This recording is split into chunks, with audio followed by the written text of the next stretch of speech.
السلام علیکم ورحمۃ اللہ۔ دیکھیے، جس طرح فاسق کا آپ نے ذکر کیا نا کہ فاسق کا معنی، دیکھیے فاسق اسی طرح کا ایک لفظ ہے جس طرح ہماری زبان کے اندر گناہ گار کہتے ہیں۔ تو جس لیول کا گناہ ہو اسی لیول کا وہ بندہ گناہ گار ہوتا ہے۔ چھوٹا سا بھی اگر گناہ ہے، انتہائی جس کے یعنی صغیرہ گناہ کہتے ہیں، تو پھر بھی وہ گناہ گار ہے، لیکن بہت چھوٹے درجے کا گناہ گار ہے۔ پھر بڑے درجے کا اگر کوئی گناہ گار ہے تو پھر وہ بھی بڑے درجے کا گناہ گار ہے۔ اور یہ ایک واقعہ پیش آیا تھا صحابہ کی دور کے اندر۔ ایک آدمی کو ایک علاقے میں بھیجا گیا کوئی صدقات اکٹھی کرنے کے لیے، زکوٰۃ اکٹھی کرنے کے لیے، تو وہ ذرا خطرہ تھا راستے میں، اور وہ ذرا کمزور مومن تھا، وہ ذرا ڈر گیا، تو اس نے وہ وہاں جانے نہیں گیا، واپس آ گیا۔ بس اس نے چونکہ یہی بات پھیلی ہوئی تھی کہ یہ جو قبیلہ ہے یہ ذرا بغاوت کا ارادہ رکھتا ہے، تو اس نے واپس آ کے دیا، نہیں وہ نہیں دیتے ہیں، انہوں نے دینے سے انکار کر دیا ہے۔ تو پھر ظاہری بات اس قبیلے کے اوپر چڑھائی کی گئی۔ تو بعد میں پتہ چلا ان کا کون آیا یہاں، بتاؤ کون آدمی آیا ہے صدقات لینے کے لیے، زکوٰۃ لینے کے لیے، اور ہم نے نہیں دی ہے، بتاؤ۔ تو جس بندے کی طرف کہا گیا تھا اس کو یہ گیا تھا جی، تو ان کا بھی تم آئے تھے یہاں؟ پھر اس نے بتا دیا، بس میں راستے سے واپس ہو گیا تھا۔ تو ایسے بندے اصل میں یہ فاسق ہوتے ہیں، گناہ گار ٹائپ ہوتے ہیں۔ کتنی بڑی بات انہوں نے کر دی، یعنی ان کی وجہ سے کتنے بندے وہاں یعنی زخمی ہو گئے یا کوئی مارے گئے۔ تو اس کے اوپر اللہ تعالیٰ نے یہ آیت نازل کی کہ اگر کوئی فاسق خبر لے کر آئے تو تحقیق کیا کرو، کہیں ایسا نہ ہو کہ تم کوئی بڑا سٹیپ اٹھا لو تو اس کے بعد تمہیں بعد میں بڑی شرمندگی اٹھانی پڑے کہ ہم نے یہ کیا کر دیا۔ تو فاسق کا لفظ جو ہے نا وہ کفر کے معنوں میں بھی آیا، ہر جگہ پتہ چل جاتا ہے یہ کس طرح کا لیول ہے اس کا فاسق کا۔ جس طرح سورہ المائدہ کے اندر جو فاسق کا لفظ آیا ہے، فَمَن لَّمْ يَحْكُم بِمَا أَنزَلَ اللَّهُ فَأُولَٰئِكَ هُمُ الْفَاسِقُونَ، کہ جو اللہ کے نازل کردہ احکامات کے مطابق فیصلہ نہ کریں، ایسے سارے لوگ فاسق ہیں۔ اور بالکل اسی طرح کی آیت ہے فَأُولَٰئِكَ هُمُ الظَّالِمُونَ، ایسے سارے لوگ ظالم ہیں۔ یہاں ظالم اور فاسق جو ہے یہ جو تیسری آیت آئی ہے اسی کے مطابق ہے، اسی وزن پر ہے، فَأُولَٰئِكَ هُمُ الْكَافِرُونَ، ایسے سارے لوگ کافر ہیں۔ تو یہاں کافر، ظالم اور فاسق بالکل ایک وزن پر آیا ہے اور ایک ہی جرم ہے، یہ ذرا زور دینے کے لیے ہے۔ تو یہاں جو فاسق ہے یعنی سورہ المائدہ کے اندر وہ کافر کے معنوں میں ہے، مشرک کے معنوں میں ہے۔ اور اگر مومنوں کے اندر کسی کی بات ہو رہی ہو، مومنوں کے اندر کوئی فاسق ہو، تو ظاہری بات ہے وہ مشرک تو ہو ہی نہیں سکتا۔ تو ایسوں کے بارے میں بھی بتایا گیا کہ یہ مسلمانوں کے اندر بھی مومن اور فاسق جو ہیں یہ ایک جیسے نہیں ہیں، یعنی ایک طرف متقی پرہیزگار بندے ہوں، اللہ کے فرمانبردار اور اشاروں کے اوپر دوڑنے والے، اور ایک وہ مسلمان ہوں جن کو پرواہی نہ ہو، تو یہ ایک جیسے کیسے ہیں؟ نہ دنیا میں ان کا سٹیٹس ایک جیسا ہے عوام کی نظر میں، اور نہ ہی آگے جا کے ان کے درجات ایک جیسے ہوں گے۔ کبھی نہیں ہو سکتا کہ برابر کر دیا اللہ تعالیٰ ان کا، ایسا نہیں ہوگا، کبھی بھی نہیں ہوگا۔ تو جب مومنوں کے اندر مومن اور فاسق برابر نہیں ہیں تو آپ اندازہ لگائیے مومن اور کافر اور مشرک کیسے برابر ہو سکتے ہیں۔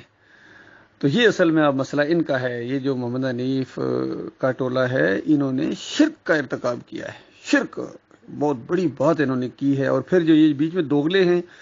جو فیصلہ نہیں کر پاتے ہیں، یہ جانور ہیں، نیوٹرل ہیں، یہ منافق بھی ہیں اور مشرک بھی ہیں۔ تو جو یعنی منافق ٹائپ ہوتا ہے نا مسلمان، یہ بہت خطرناک ہوتا ہے، یہ بہت بدبخت ہوتا ہے۔ منافق کو یہ جہنم کے سب سے نچلے طبقے میں رہے گا۔ باقی کوئی اگر فاسق قسم کا مسلمان ہے تو اللہ چونکہ بڑا غفور الرحیم ہے، بہت بڑا اس نے مغفرت کا وعدہ کیا ہوا ہے، بڑے بڑے فاسقوں کو بھی اللہ تعالیٰ معاف کرے گا، یعنی گناہ گاروں کو جو شرک نہیں کرتے ہوں گے، ایسے فاسق جو شرک نہیں کرتے ہوں گے اللہ تعالیٰ ان کو بھی معاف کرے گا۔ لیکن جو منافق قسم کی ہوں گی، ظاہری بات ہے منافق کا بھی ظاہری شرک تو نہیں ہوتا ہے، لیکن وہ ہوتا منافق ہے۔ اور منافق کے بارے میں آتا ہے کہ منافق کی اتنی قسمیں ہیں، اتنی قسمیں ہیں، اتنی قسمیں ہیں کہ کہتے ہیں سونپوں کی بھی اتنی قسمیں نہیں ہیں۔ حالانکہ یہ جو دنیاوی طور پر مخلوق ہے اس میں سب سے زیادہ سونپوں کی قسمیں بتائی جاتی ہیں، سونپوں کی بہت زیادہ قسمیں ہیں، لیکن منافق کے بارے میں کہا گیا کہ سونپوں سے بھی زیادہ اس کی قسمیں ہیں، بے شمار قسموں کا ذکر اللہ تعالیٰ نے کیا ہے سورہ توبہ کے اندر اور مختلف جگہوں کے اندر ان منافقوں کا، سورہ البقرہ کے اندر بھی، سورہ آل عمران کے اندر، سورہ نساء کے اندر، تو یہ کیا ہے اللہ تعالیٰ نے ان کا ذکر مدنی صورتوں میں کھول کھول کے، اور آخر میں آ کے تو نچوڑ بتا دیا ان منافقوں کی ایک ایک کلی کھولی گئی۔ تو باقی مومنوں کو کہا گیا کہ تم محسوس کر سکو گے، ان کے چہروں سے تم پہچان لو گے۔ تو آج کا یہی مسئلہ ہے، اب وہی تو ہے نہیں ہے، ظاہری بات ہے آج چہروں سے پہچانے جاتے ہیں۔ جو مخلص نہیں ہوتے ہیں شکوک و شبہات پھیلاتے ہیں آگے پیچھے،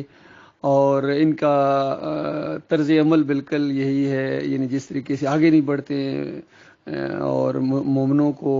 ان کی حوصلہ شکنی کرتے ہیں، وقت نہیں صحیح طریقے سے پورا نہیں لگاتے ہیں، بس ٹوٹل پورا کرنے کے لیے کام کرتے ہیں، مال نہیں خرچ کرتے ہیں،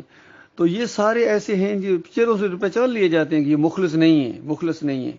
مخلصین کا اور انداز ہوتا ہے اور دوسروں کا اور انداز ہوتا ہے۔ بہرحال اپنے اپنے قسمت کی بات ہے اور اپنے اپنے نصیب کی بات ہے۔ یہ بہت ہی زبردست کلپ آپ نے اپلوڈ کیا ہے الیاس صاحب، اللہ تعالیٰ آپ کو جزائے خیر عطا فرمائے، اور بہت زبردست آپ نے گواہی دی ہے۔ یہی گواہی ہم سب مومنوں کی ہے جو ڈاکٹر عثمانی رحمۃ اللہ علیہ کے ساتھی ہیں، اصلی ہم سب کی گواہی ہے، بالکل اسی طریقے سے کہ جس طرح لا الہ الا اللہ محمد رسول اللہ گواہی دیتے ہیں، دل کی گہرائی سے یہ گواہی ہوتی ہے کہ اللہ کے علاوہ کوئی معبود نہیں ہے، اور محمد صلی اللہ علیہ وسلم اللہ کے سچے رسول ہیں، آخری رسول ہیں، اور ساری انسانیت کے لیے ان کا پیغام ہے، اور یہ قرآن آخری کتاب ہے۔ جس طرح ہمارا یہ ایمان ہے بالکل اسی طرح ہمارا ایمان ہے کہ ہم یہ سمجھتے ہیں، یعنی اس کا مطلب ہم یہ سمجھے ہیں کہ اللہ کے علاوہ کوئی پکار کے لائق نہیں ہے۔ یعنی جب ہم کہتے ہیں اللہ کے علاوہ جب کوئی پکار کے لائق نہیں ہے، تو اس کا مطلب ہے کہ اب جنہوں نے پکار کو ثابت کیا ہے، چاہے محمود الحسن ہوں، اعلیٰ حضرت ہوں، شبیر احمد عثمانی ہوں، جتنے سارے دیوبندی ہوں یا بریلوی ہوں یا جو پکار کے قائل ہیں، یہ سارے کے سارے اللہ کی کتاب کے انکاری ہیں، صوفی سارے۔ اسی طرح واسطے وسیلے کے لائق کوئی نہیں ہے اللہ کے علاوہ، براہ راست اللہ تعالیٰ کو پکارنا اس کی ذات کا واسطہ ہے یا اس کی صفات کا واسطہ ہے، بس اس کے علاوہ اگر کسی نام کا، کسی ولی نبی کے نام کو لے کے اللہ کو اگر اس طرح دعا مانگی جائے کہ اے اللہ اپنے حبیب کے صدقے، حسن حسین کے صدقے، پنجتن پاک کے صدقے، فلاں کے صدقے، تو بالکل یہ شرک ہے، شرک ہے۔ اور اس کے اوپر بھی ابو نفا رحمۃ اللہ علیہ کا فتویٰ ہے کہ جو اس طرح دعا مانگتا ہے اس پر آگ کا عذاب ہوگا، کیونکہ مخلوق کا خالق پر کوئی حق نہیں ہے۔ اس انداز سے پھر اللہ کے علاوہ اگر کوئی رکوع اور سجدے کرتا ہے پیروں کے، مزاروں کے، اور جس طرح یہ دعوت القرآن کے اندر محمد حنیف نے لکھ دیا کہ پورے خاندان نے یوسف علیہ السلام کو سجدہ کیا تھا، سجدہ ریز ہو گئے، تو بالکل یہ عقیدہ مشرکانہ ہے، کافرانہ ہے، اور ہماری گوئی ہے کہ یہ بالکل جھوٹے ہیں، اور بالکل یہ غلط ان کا عقیدہ ہے، شرک ہے، شرک والا عقیدہ ہے ان کا۔ تو اسی طرح جمہوریت کا یہ نظام مشرکانہ ہے، تحویز گنڈی مشرکانہ نظام ہے، سسٹم ہے۔ تو بالکل یہ جو رائج الوقت جتنے فرقے ہیں، بریلوی، دیوبندی، اہل حدیث، حنفی اور حنیفی اور شافعی، جتنے آج کے یہ سارے کے سارے شرک کے اندر ملوث ہیں، حتیٰ کہ سعودی، حنبلی، یہ جتنے ان کے اندر شرک ہے، اگرچہ کم ہے لیکن شرک ضرور ہے ان کے اندر۔ تو یہ ہماری گواہی ہے، یہ ہماری گواہی ہے اس بات کے اوپر۔ اور دوسری طرف اس کے مقابلے میں محمد حنیف کی اور قاری خلیل الرحمان کی اور منور سلطان کی اور رفعت نواب کی اور یہ جو دوسرے جتنے بھی ہیں، چودھری اشرف ہوں، ان کی گواہی یہ ہے کہ یوسف علیہ السلام کو بھی سجدہ ہوا ہے۔ ان کی گواہی ہے، یہ یاد رکھنا، یہ گواہی ہے۔ ایک شرک کی گواہی ہوتی ہے، ایک ایمان کی گواہی ہوتی ہے دنیا میں۔ تو یہ ان کی گواہی یہ ہے، ہماری گواہی یہ ہے۔ ظاہری بات ہے قیامت کے دن اللہ کے سامنے فیصلہ ہو جائے گا۔ اور یہ جو بیچ میں کتنی عوام ہے جو بولتے نہیں ہیں، یہ نیوٹرل ہیں، یہ ڈرتے ہیں، یہ گواہی نہیں دیتے ہیں۔ تو جو گواہی چھپائے اور خاص کر جب پوچھا جائے پھر بھی چھپائے،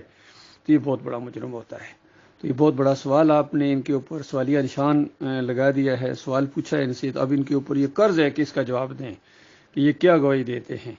کہ اللہ کے علاوہ کوئی سجدے کے لائق ہے؟ نبیوں ولیوں میں سے کوئی ایک بھی ہے؟ ہم تو کہتے ہیں نہیں، لا، ہم کہتے ہیں لا، لا الہ الا اللہ، یہ لا ہے جو ہر ایک کے اوپر چلے گا کہ لا داتا الا اللہ، لا دستگیر الا اللہ، لا مشکل کشا، لا غوث، لا غریب نواز، لا تعویذ گنڈا، لا جمہوریت، لا لا، ہر ایک کے اوپر لا ہے، الا اللہ، سوائے اللہ کے۔ اللہ نے جو نظام دیا یہ بالکل حق ہے۔ اور لا سجدہ، لا رکوع، یہ بالکل جو پیروں ولیوں اور اصلی اور نقلی بزرگوں کو یہ جو سجدے کرتے ہیں، چاہے زندگی میں چاہے مرنے کے بعد، یہ بالکل ان کے اوپر لا کی چھری چلے گی۔ اور پھر اس کے اوپر جو یہ شرک اور کفر کا کوئی بھی انداز اختیار کریں ان کے اوپر پھر لا چلتا ہے کہ لا مومن، یہ مومن نہیں ہے آپ، وما ہم بمومنین، یہ مومن نہیں ہے۔ اور سورہ یوسف ہی کے اندر اللہ تعالیٰ نے ان کا فیصلہ کیا ہے، مالک فرماتا ہے وما یؤمن اکثرهم باللہ الا وهم مشرکون، اکثریت ایمان کا دعویٰ کرنے کے باوجود ہوتے مشرک ہیں۔ تو یہ جو محمد حنیف اور اس کی جماعت ہے یہ بھی اس کے اندر آ گئے، یہ آیت ان کے اوپر لٹک رہی ہے، یقین کیجئے پوری طرح جس طرح آج امت مسلمہ کے اوپر لٹک رہی ہے یہ آیت اور یہ فتویٰ اور اللہ کی یہ بات،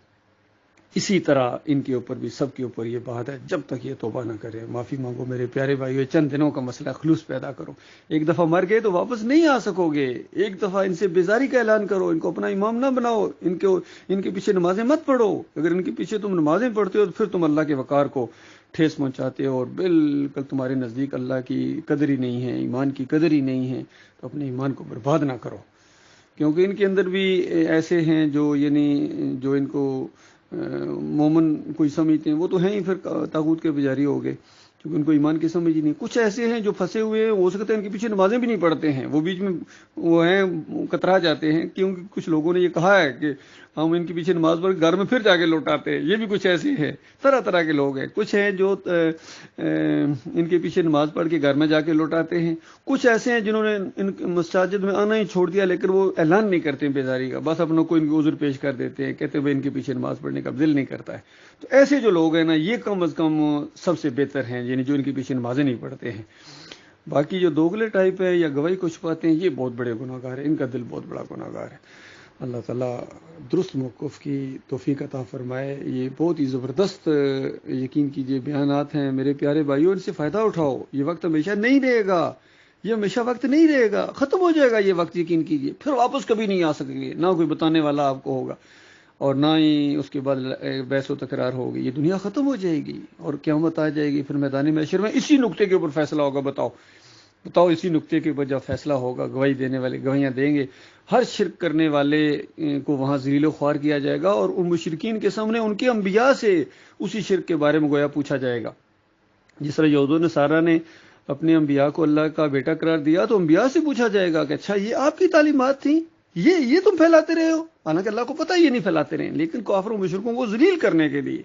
ہر پیغمبر سے پوچھا جائے گا۔ اسی طریقے سے نبی علیہ السلام کہتے ہیں جب میرا مالک میرے سے پوچھے گا، چونکہ اللہ تعالیٰ کہہ رہا ہے میں سب سے پوچھوں گا، اور ایک مثال کے ذریعے اللہ تعالیٰ نے بتایا کہ میں اس طرح پوچھوں گا، عیسیٰ علیہ السلام کی مثال اللہ تعالیٰ نے دی کہ میں اس طرح پوچھوں گا۔ پہلے اللہ تعالیٰ اپنی عنایات پیش کرے گا، میں نے تمہارے ساتھ یہ کیا، میں نے یہ کیا، میں نے یہ کیا، میں نے یہ کیا، بتاؤ اس کے بدلے میں تو نے یہ کیا؟ تو بالکل ہر پیغمبر جواب دیں گے کہ ہرگز نہیں، ہمارے مالک ہم نے کبھی یہ بات ان کو نہیں بتائی تھی، خود انہوں نے، جب تک ہم ان کے اندر رہے ہم تو یہ سمجھاتے رہے کہ اللہ ہمارا رب ہے، تمہارا بھی رب ہے، اسی کی بندگی کرو، یہی سیدھا راستہ ہے، لیکن بعد میں انہوں نے کیا کرنا شروع کر دیا، ہم بیزار ہیں ان سے، تو جانتا ہے، اور یہ سب کچھ۔ تو نبی علیہ السلام نے کہا کہ جب میرے سے اللہ پوچھے گا، بالکل اسی طریقے سے اللہ ان سے پوچھے گا نبی علیہ السلام سے کہ ہم نے آپ کو پیغمبر بنایا، آخری پیغمبر بنایا پوری انسانیت کے لیے، اور ایسے ایسے ساتھی آپ کو دیے، اتنی جنگ بدر میں آپ کی مدد کی، فلان جگہ مدد کی، فلان جگہ مدد کی، جنت کی سیر کرائی، یہ کیا وہ کیا، ساری نعمتیں بیان کرنے کے بعد پھر پوچھا جائے گا ہاں یہ آپ نے کہا تھا کہ یا رسول مدد کے نعرے لگانا اور 12ویں کے کیک کاٹنا اور مسجدوں کے اندر ایک طرف یا اللہ یا محمد لکھانا، یہ آپ کی تعلیمات تھیں، کس طرح دعا کرنا یا اللہ اپنے حبیب کے صدقے، یہ سکھایا آپ نے؟ تو بالکل اعلان کر دیں گے کہ میرے مالک میں اس سے بیزار ہوں، اور اس کے بعد مشرک ذلیل و خوار ہو جائیں گے۔ اسی طرح ان سے بھی پوچھا جائے گا، یوسف علیہ السلام سے بھی پوچھا جائے گا، یعقوب علیہ السلام سے بھی پوچھا جائے گا، اور نعمتوں کی ایک لمبی لسٹ ہے اس خاندان کے اوپر کہ بہت ہی زیادہ احسانات کیے ہیں اس خاندان کے اوپر، بہت زیادہ عزت دی ہے اللہ تعالیٰ نے انسانوں کے اندر انبیاء کو، پھر انبیاء کے اندر بعض کو بعض پر فضیلت دی ہے، اور اس خاندان کو تو انبیاء کے اندر بھی جو ٹاپ کے انبیاء ہیں ان میں شامل کیا ہے۔ تو ایک دفعہ پوچھا گیا نبی علیہ السلام سے سب سے زیادہ عزت دار کون ہے؟ فوراً نبی علیہ السلام نے کہا یوسف علیہ السلام، اور پھر ساتھ وجہ بتائی، کیونکہ ان کے باپ پیغمبر، ان کے دادا پیغمبر، ان کے پردادا پیغمبر،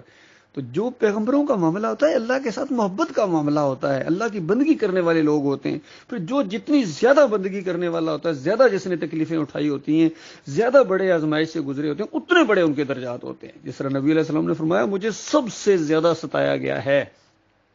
یعنی گویا یہ چیز ثابت ہوگی کہ جو نبی علیہ السلام کا درجہ بالکل سارے انبیاء سے اوپر بالکل ہے، یہ بالکل سچی بات ہے، لیکن وجہ کیا ہے؟ وجہ یہ ہے کہ نبی علیہ السلام نے سب سے زیادہ تکلیفیں اٹھائی ہیں توحید کو پھیلانے کے لیے، شرک کے رد کے لیے، اور اس کشمکش میں سب سے زیادہ ان کو مار پڑی ہے اور سب سے زیادہ ان کو تکلیفیں اٹھائی، یہ وجہ ہے۔ اور پھر صبر کیا ہے انہوں نے، بندگی کی ہے اور شکر گزاری کا حق ادا کرنے کی کوشش کی ہے۔ سب کچھ کرنے کے بعد بھی آخری الفاظ، آخری انداز یہی تھا کہ یا اللہ وہ حق ادا نہیں ہوا ہے جو کرنا چاہیے، تیری شکر گزاری کا اور تیری بندگی کا نہیں حق ادا، اس انداز سے احساس تھا۔ تو یہ معاملات ہیں میرے بھائیوں، تو پوچھے گا اللہ تعالیٰ یوسف علیہ السلام سے بھی اور یعقوب علیہ السلام سے بھی کہ یہ اتنی نعمتیں ہماری تمہارے اوپر، اس طریقے سے ہم نے آپ کو کیسے کنویں سے کیسے نکلوایا۔ خود اعتراف کر رہے ہیں یوسف علیہ السلام اللہ کی نعمتوں کا، اور کس طریقے سے وہاں آپ کی پرورش کرائی، کتنے بڑے آرمی افسر جو آرمی چیف تھا اس قوم کا، مصر کا، اس کے گھر میں آپ کی پرورش کرائی اور ناز و انداز کے ساتھ۔ پھر اس کے بعد عورتوں کے جال سے ہم نے تمہیں نکالا، پھر جیل کے اندر ایسا ماحول پیدا کیا، ہر دل عزیز بنا دیا، پھر وہاں سے کس طرح بادشاہ کتا کام لے کے آئے، پھر یہ بارشوں کا سلسلہ جو 7 سال بارشیں نہیں ہوئی اور پھر 7 سال بارشیں ہوئی، سارا معاملہ ہم نے کیا، اور پھر اس طرح آپ کے بھائیوں کو آپ کے قریب لے آئے، پھر آپ کا پورا خاندان مصر میں لے آئے، اس طرح اقتدار بخشا، یہ سب کچھ کیا، اور آپ یہ کہ یہ آپ کی تعلیم تھی کہ مجھے سجدے کرنا، تو اندازہ لگائیں پیغمبر کانپ اٹھیں گے کہ یہ کیا معاملہ۔ پھر وہی جواب دیں گے جو سورہ المائدہ کے آخری رکوع میں عیسیٰ علیہ السلام نے، جو سارے انبیاء یہی جواب دیں گے، سب کا اسی طرح کا جواب ہوگا کہ مالک جب تک ہم ان کے اندر رہے ہم تو تیری بندگی کی دعوت دیتے رہے۔ جیسے یعقوب علیہ السلام نے اپنے بچوں کو آخری دنوں میں آخری موت کے قریب بلایا اور کہا کہ میرے بعد کس کی بندگی کرو گے، اتنا زور، اتنا فکر۔ تو اسی طرح ابراہیم علیہ السلام نے بھی آخری وقت میں یہی اپنے بچوں کو یہی تعلیم دی، یعقوب علیہ السلام نے بھی، اور پھر یوسف علیہ السلام نے اسی تعلیم پر زور دیا، جیل کے اندر تھے اسی بات پر زور دیا کہ دیکھو اللہ کے علاوہ کسی کی بات نہیں چلتی ہے، اس کا حکم ہے کہ اس کے علاوہ کسی اور کو رکوع سجدے نہ کیے جائیں، اس کے علاوہ کسی اور کی بندگی نہ کی جائے، کسی اور کو پکارا نہ جائے، اسی کا حکم ہے۔ بہت کم لوگ ہیں جو اس مسئلے کو سمجھتے ہیں، ہمارا یہ کام نہیں ہے کہ ہم اللہ کے علاوہ کسی اور کی بندگی کریں، اس انداز سے زور دیا۔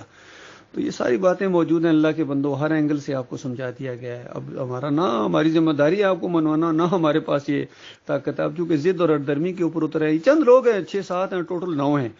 ان کے پیچھے چل کے اگر آپ ہمیشہ کی اپنی آخرت برباد کرنا اور ان کے ساتھ ہمیشہ کی آگ میں رہنا چاہتے ہیں، اگر آپ کو یہ منظور ہے تو ٹھیک ہے، پھر ڈٹے رہو۔ لیکن اگر ایمانداروں کے ساتھ وہاں جنت میں رہنا چاہتے ہو، جہنم سے بچنا چاہتے ہو، تو پھر یہ عقیدہ آپ کو ماننا پڑے گا کہ جس طرح اللہ کے علاوہ کوئی داتا نہیں ہے، دستگیر نہیں ہے، اسی طرح اللہ کے علاوہ کوئی سجدے کے لائق نہیں۔ پورا خاندان جو ہے وہ اللہ کے سامنے سجدہ ریز ہوا تھا ان نعمتوں اور برکتوں اور مہربانیوں کی وجہ سے جو اس خاندان کے اوپر کی، اور جن کا ایمان صحیح نہیں ہے، یہ فتویٰ ہے ڈاکٹر مسعود الدین عثمانی رحمۃ اللہ علیہ، ان کے علم کا نچوڑ ہے، یقین کیجیے اس انداز سے انہوں نے فتویٰ دیا ہے کہ جن کا ایمان صحیح نہیں ہوتا ہے نا، اصل میں پرابلم یہ ہوتی ہے، دماغ خراب ہوتے ہیں، دماغ مشرکانہ ہے، تو وہ اس طرح تفسیر کرتے ہیں کہ یوسف علیہ السلام کو سجدہ ہوا، وہ اس طرح تفسیر کرتے ہیں۔ اس وجہ سے یہ محمد حنیف نے اس طرح تفسیر کی ہے، اس کے دماغ کے اندر شرک تھا اور وہ گن تھا، اور اللہ تعالیٰ وہ باہر لے آیا۔ اللہ تعالیٰ سب کو غور و فکر کرنے کی توفیق عطا فرمائے۔